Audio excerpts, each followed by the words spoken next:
Akibat ingin mendapatkan pengakuan dari teman, remaja biasanya nekat melakukan apa saja hingga mengkonsumsi narkoba untuk mendongkrak stamina serta kepercayaan diri. PCC misalnya salah satu jenis narkoba yang paling diburu remaja demi mendongkrak performance mereka di pergaulan.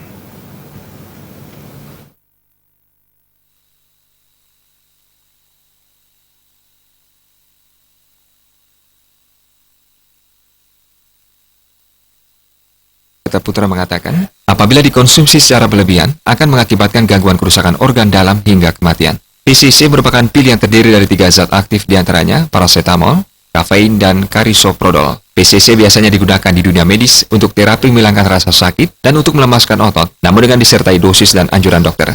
PCC pada tahun 2017 banyak disalahgunakan, terutama diedarkan di kalangan anak muda. Salah satu zat yang paling berbahaya di PCC yaitu karisoprodol. Fungsinya selain melemaskan otot juga punya efek kesehatan yang sangat berbahaya, yaitu efek halusinasi dan euforia yang berlebihan bagi si pengguna.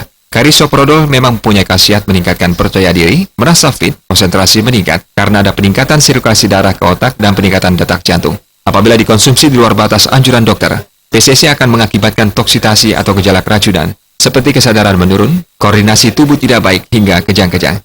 Di pasar bebas biasanya PCC dijual per butirnya seharga Rp20 hingga Rp22.000 dan dikonsumsi bersama bir atau minuman berenergi.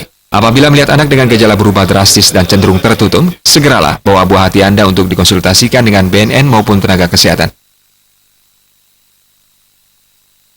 Iya, kalau apapun, bukan PCC saja, apapun kalau obat melebihi daripada dosis itu namanya intoksikasi. Ya otomatis dampaknya pada organ-organ penting, ya salah satunya jantung, kemudian intoksikasi hati, ya intoksikasi ginjal itu. Ya, saya berharap sih semua institusi yang berkepentingan terhadap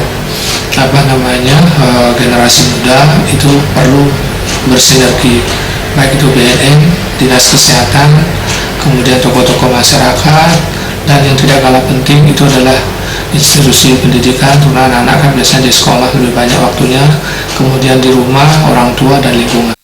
Kedepannya untuk memaksimalkan pencegahan serta penanggulangan narkoba dalam hal ini PCC, pihak BNN menggandeng dunia kesehatan dari tingkat puskesmas hingga rumah sakit, bisa memberikan pula konseling tentang bahayanya jika mengkonsumsi pil PCC, terutama di kalangan anak muda khususnya di Bali.